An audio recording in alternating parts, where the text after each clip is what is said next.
हरे कृष्णा। पौष मास की सुंदर पौराणिक कथा यात्रा में आप सभी का स्वागत है। मनुष्य जीवन अत्यंत दुर्लभ है, लेकिन दुर्भाग्य से हम इस दुर्लभ जीवन को व्यर्थ की बातों में, कार्यों में, विचारों में और चेतना में व्यर्थ कर देते हैं। कहा जाता है कि जिस दिन वास्तव में मनुष्य अपने इस मनुष्य जीवन का मूल्य समझ लेगा, उस समय उसके लिए इस संपूर्ण धरातल पर जानने योग्य कुछ भी नहीं रह जाएगा। इसलिए इस मनुष्य जीवन के परम लक्ष्य को जानना अत्यंत आवश्यक है। पंच महाभूतों से बने हुए इस देह के माध्यम से हम पंच महाभूतों के परे हमारे उस आध्यात्मिक अस्तित्व को जान सकते हैं। यह हमारे लिए एक शुभ समाचार है और हम परम भगवान श्री हरि विष्णु से प्रार्थना करते हैं कि यह स्मरण शक्ति इस वर्ष 2026 में सदैव बनी रहे और अपने आध्यात्मिक गंतव्य और तीव्रता से आगे बढ़े, बिना किसी संशय, दुविधा और प्रश्न के। इसी विचार के साथ चलिए पौष मास के अंतिम दिनों में हमारी आज की पौष मास की पौराणिक कथा का श्रवण करते हैं। आइए आज की कथा आरंभ करते हैं। ययाति की कथा को आगे बढ़ाते हुए सुकर्मा ने कहा, हे पीपल महाराज, ययाति कामदेव के गीत, नृत्य और ललित हास्य से मोहित होकर स्वयं भी नट स्वरूप हो गए। वे मल और मूत्र का त्याग करके आए और पैरों को धोए बिना ही आसन पर बैठ गए और यह छिद्र पाकर वृद्धावस्था और कामदेव ने राजा ययाति से शरीर में प्रवेश कर लिया और उन सब ने मिलकर आखिर इंद्र का कार्य पूरा कर दिया और नाटक समाप्त हो गया। सभी लोग अपने स्थान पर चले गए और उसके बाद धर्मात्मा राजा ययाति, जो कि महान विष्णु भक्त थे, जिन्होंने स्वयं पृथ्वी को स्वर्ग बना दिया था, वे स्वयं जरावस्था से पराजित हो गए। उनका चित्त अब सदैव काम और भोग में आसक्त रहने लगा और एक दिन इसी प्रकार काम युक्त होकर वे वन में शिकार खेलने गए। उस समय उनके सामने एक हिरण निकला जिसके 4 सींग थे।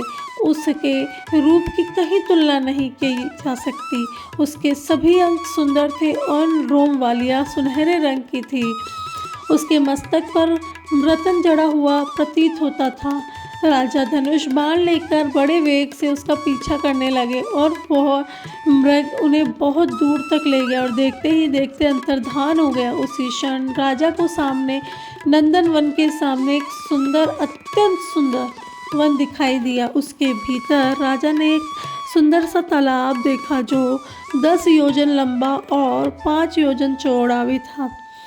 सभी और कल्याण में जल से भरा हुआ वो सर्वोदय का नाम तालाब दिव्य भावों से सुशोभित था। राजा वैसे ही थके हुए थे, परिश्रम के कारण उन्हें पीड़ा हो रही थी, इसलिए वे सरोवर के तट पर ठंडी छाया में आश्रय लेकर बैठ गए। कुछ देर बाद उन्होंने स्नान किया और कमल की सुगंध वाले सुवासित जल का पान किया और उतनी देर में उन्हें अत्यंत मधुर स्वर में गाया जाने वाला एक दिव्य संगीत सुनाई पड़ा। राजा तुरंत उठकर उस स्थान की ओर चल पड़े जहाँ से वह ध्वनि आ रही थी। जल के निकट ही एक विशाल और सुंदर भवन था। उसके ऊपर बैठकर रूपशील और गुण से सुशोभित एक सुंदर नारी मनोहर गीत गा रही थी। वह अत्यंत रूपवान थी। चराचर जगत में उसके जैसी सुंदरी स्त्री कोई नहीं थी। महाराज ययाति के शरीर में पहले से ही जरायुक्त कामदेव का संचार हो चुका था और जब उन्होंने उस स्त्री को देखा तो वे काम अग्नि से जलने लगे। उन्होंने उस सुंदरी के पास जाकर पूछा, शुभे, तुम कौन हो, किसकी कन्या हो और तुम्हारे पास ये कौन बैठी है? हे कल्याणी, मुझे सभी बातों का परिचय दो। मैं नहोश का पुत्र हूँ। मेरा जन्म चंद्रवश में हुआ है। पृथ्वी के 7 द्वीपों पर मेरा अधिकार है। मैं तीनों लोकों में विख्यात ययाति हूँ। सुंदरी मुझे दूर मारे डाल रहा है। मैं उत्तम शील से युक्त हूँ। तुम्हारे समागम के लिए मैं अपने राज्य, संपूर्ण पृथ्वी और यह शरीर भी अर्पित कर सकता हूँ। इस संपूर्ण त्रिलोकी तुम्हारी ही है। क्या तुम मेरा स्वीकार करोगी? राजा की बात सुनकर सुंदरी ने अपनी सखी विशाला को संकेत किया और फिर उसकी सखी विशाला ने कहा, नरश्रेष्ठ, यह रति की पुत्री है। इसका नाम अश्रु बिंदुमती है। हम दोनों में स्वाभाविकता एक ही मित्रता है। मेरा नाम विशाला और मैं वरुण की पुत्री हूँ। मेरी यह सुंदर सखी योग्य वर की प्राप्ति के लिए तपस्या कर रही है। बस यही सुनकर राजा ययाति तुरंत बोल पड़े, हे शुभे, मेरी बात सुनो। यह सुंदर मुख वाली रति कुमारी मुझे ही पति रूप में स्वीकार कर ले। वह किसी वस्तु की इच्छा करेगी, वह सब कुछ मैं उसे प्रदान करूंगा। तब विशाला ने कहा, हे राजन, पहले इसका नियम सुन लो। यह स्थिर यौवन से युक्त सर्वज्ञ वीर के लक्षणों से सुशोभित देवराज के सामने तेजस्वी धर्म का आचरण करने वाले त्रिलोक में पूजित सुबुद्धि सुप्रिय और उत्तम गुणों से युक्त पुरुष को ही अपना पति बनाना चाहती है। फिर से राजा ययाति ने बीच में ही कहा, हे सुंदरी, मैं इन सभी गुणों से युक्त हूँ, मैं इसके योग्य पति होने के लिए लायक हूँ। तो विशाला ने कहा, हे राजन, मैं जानती हूँ आप अपने पुण्यों के लिए तीनों लोकों में विख्यात है। आपके अंदर वे सभी गुण विद्यमान है। बस एक ही दोष है जिसे मेरी यह सखी आपको पसंद नहीं करती। आपके शरीर में वृद्धावस्था का प्रवेश हो गया है। अगर हो सके तो आप उससे मुक्त हो जाइए, फिर यह आपकी प्रियतमा बन सकती है। हे राजन, मैंने सुना है कि पुत्र, भ्राता और भृत्य जिसके भी शरीर में इस जरावस्था को डाला जाए उसी से उसका संचार हो जाता है। इसीलिए हे राजन, आप अपना बुढ़ापा अपने पुत्रों को दे दीजिए और स्वयं उनका यौवन लेकर फिर से सुंदर बन जाइए। मेरी सखी जिस रूप में आपका उपभोग करना चाहती है उसी के अनुकूल आपको व्यवस्था करनी पड़ेगी, तभी वह आपकी प्रियतमा बन सकती है। यह सुनकर राजा ययाति ने बिना सोचे समझे कहा, एवं अस्तु, मैं तुम्हारी आज्ञा का अवश्य पालन करूंगा। इतना कहकर राजा ययाति अपने काम भोग में आसक्त होकर अपनी विवेक शक्ति खो बैठे। वे तुरंत अपने घर वापस आ गए और अपने पुत्रों से कहने लगे, हे प्रिय पुत्रों, सुनो, तुम लोगों में से कोई एक मेरी यह दुखदायिनी जरावस्था को ग्रहण कर लो और अपनी युवावस्था मुझे दे दो, जिससे मैं इच्छा के अनुसार भोग कर सकूं। जो भी मेरी वृद्धावस्था को ग्रहण करेगा वह पुत्रों में सर्वश्रेष्ठ समझा जाएगा और वही मेरे राज्य का स्वामी होगा। उसको सुख संपत्ति, धन धान्य, बहुत सी संतानें और यश तथा कीर्ति प्राप्त होगी। अपने पिता की बात सुनकर सबसे पहले पुत्र तरु ने कहा, हे पिताजी, इसमें कोई संदेह नहीं है कि पिता और माता की इन कृपा से ही पुत्र को शरीर की प्राप्ति होती है।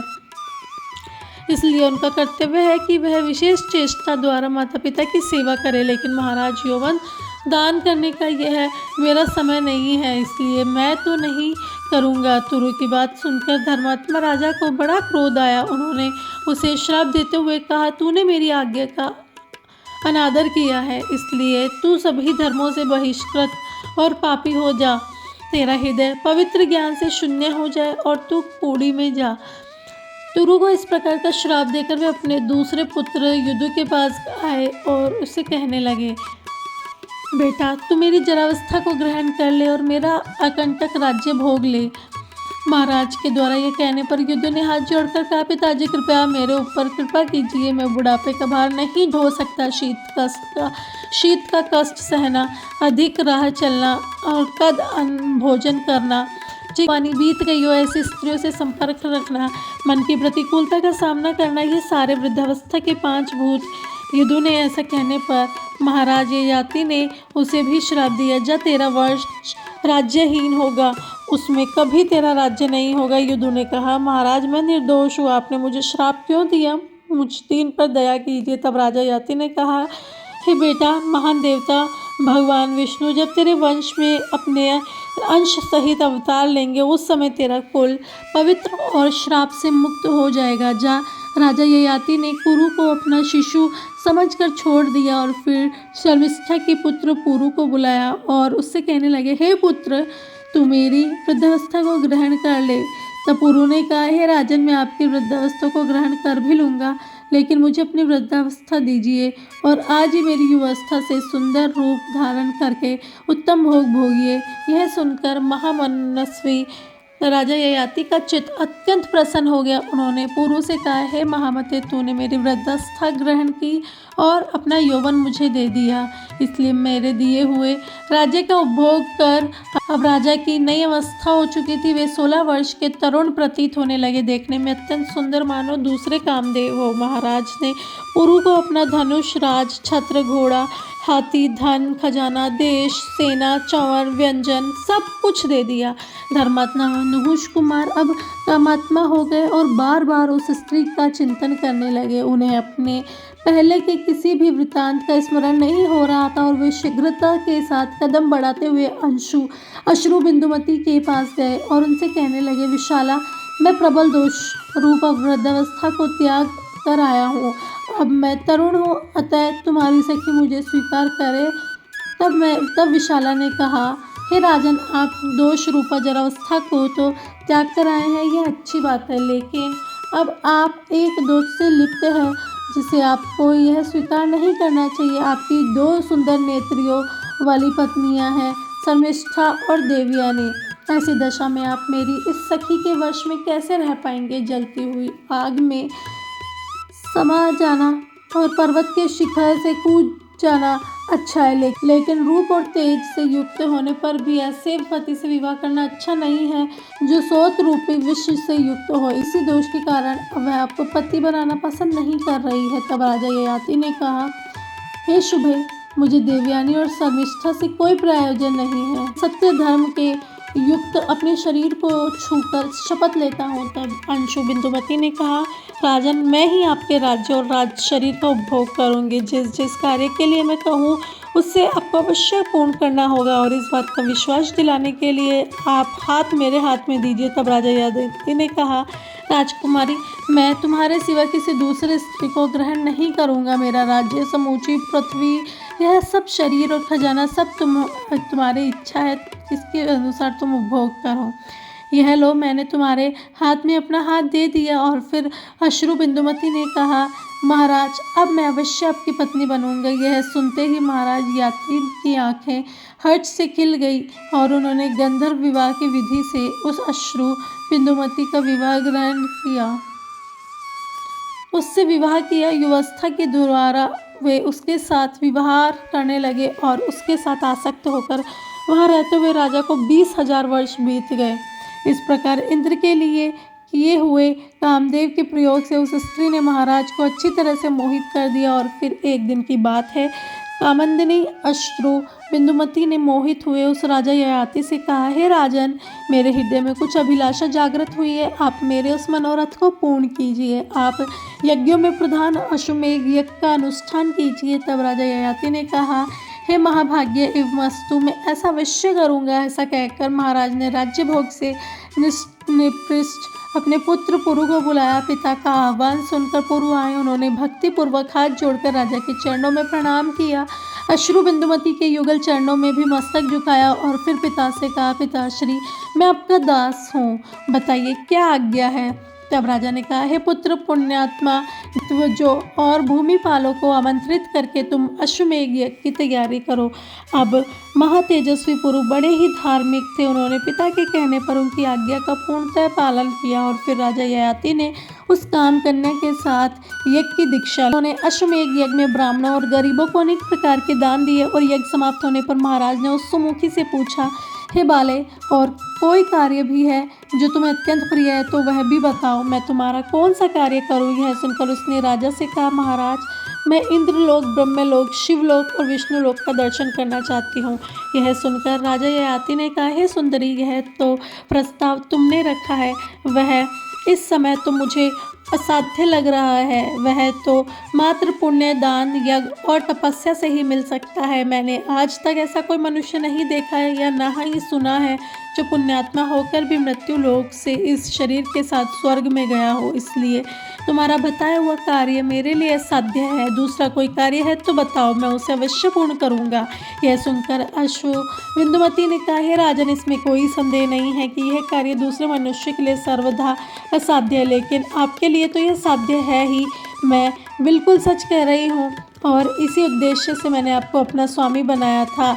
आप हर प्रकार के शुभ लक्षणों से और संपन्न थे और धर्मों से युक्त थे। आप भगवान विष्णु के भक्त हैं, जिसके ऊपर भगवान विष्णु की कृपा हो जाती है वह सर्वत्र जा सकता है। और इसी आशा से मैंने आपको अपने पति के रूप में अंगीकार किया था, लेकिन केवल आपने ही मृत्यु लोक में आकर संपूर्ण मनुष्य को जरावस्था की पीड़ा से रहित और मृत्युहीन बनाया था। आपने इंद्र और यमराज का विरोध करके मृत्यु लोक को रोग और पाप से शून्य कर दिया। आपके समान दूसरा कोई राजा नहीं है। यह सुनकर राजा ययाति ने कहा, हे भद्रे, तुम्हारा कहना सत्य है। मेरे लिए कोई साध्य असाध्य का प्रश्न नहीं है। जगदीश्वर की कृपा से मुझे स्वर्ग लोक में सब कुछ सुलभ है। फिर भी मैं स्वर्ग में जो नहीं जाता है उसका कारण सुनो। मेरे छोड़ देने पर मानव लोक की सारी प्रजा मृत्यु का शिकार हो जाएगी और इसमें कोई संदेह नहीं है कि यही सोचकर मैं स्वर्ग नहीं जा रहा हूँ। यह सुनकर रानी ने कहा, महाराज, उन लोगों को देखकर मैं फिर से मृत्यु लोक में वापस आने के लिए तैयार हूँ। इस समय उन्हें देखने के लिए मेरे मन में अत्यंत उत्सुकता है जिसकी कोई तुलना नहीं है। आखिर थक हार कर राजा ययाति ने कहा, मेरी प्रिय देवी, तुमने जो भी कहा है उसे निस्संदेह मैं पूर्ण करूंगा। और इतना कहकर फिर राजा ययाति सोच में पड़ गए कि आखिर अब उन्हें क्या करना चाहिए। और तत्पश्चात राजा ययाति का अगला कदम क्या था वह हम सब सुनेंगे हमारी पौष मास की अंतिम कड़ी में। अगर आपको इस संपूर्ण पौष मास कथा के बारे में जानना है तो आप हमारे चैनल को सब्सक्राइब करें, शेयर करें इस वीडियो को और लाइक करें। तो दोस्तों, आपको ये कथा कैसी लगी कमेंट में श्री भगवते वासुदेवाय नमः ज़रूर लिखें।